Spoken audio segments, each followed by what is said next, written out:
Comme tout le monde, Anna et Beat possèdent un groupe sanguin précis et héréditaire. Le groupe sanguin est défini selon deux facteurs, le système ABO et le facteur Rhésus. Ensemble, ils déterminent le groupe sanguin. Chaque personne appartient à l'un des groupes sanguins A, B, AB ou O.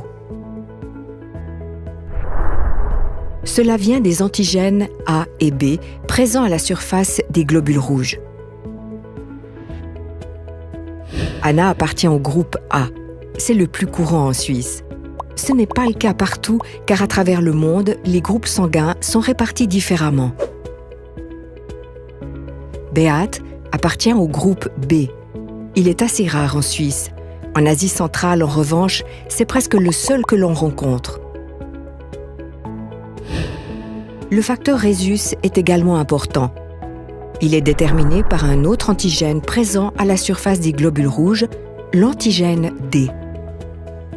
Selon la présence ou l'absence de cet antigène, notre facteur Rhésus est positif ou négatif. En Suisse, 85% de la population est Rhésus positif. Qu'en est-il d'Anna ? Chez elle, l'antigène D est présent. Elle appartient donc au groupe sanguin A positif. C'est important parce que le sang n'est pas que du sang. Ce qui convient à l'un peut être nocif pour l'autre. Lors d'une transfusion sanguine, les groupes sanguins des donneurs et des receveurs doivent donc absolument être pris en compte. Anna ne pourrait par exemple jamais donner son sang à Beat. Son sang peut être transfusé uniquement à des patients des groupes sanguins A positif ou AB positif.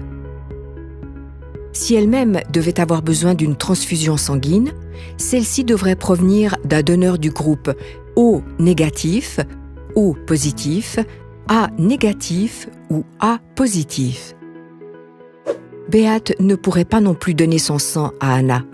Son sang est uniquement compatible avec des receveurs du groupe B négatif, B positif, AB négatif ou AB positif.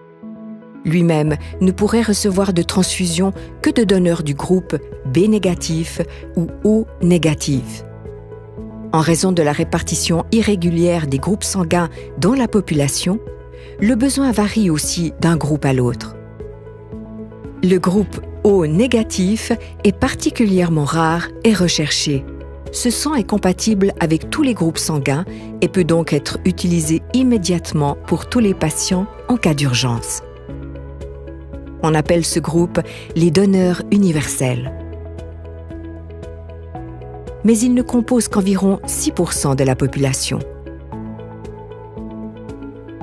Sur le site internet de transfusion CRS Suisse se trouve un baromètre du don de sang constamment actualisé. Anna et Beat peuvent y vérifier à tout moment l'état des réserves de sang de leur groupe sanguin et peuvent ainsi adapter leurs dons aux besoins.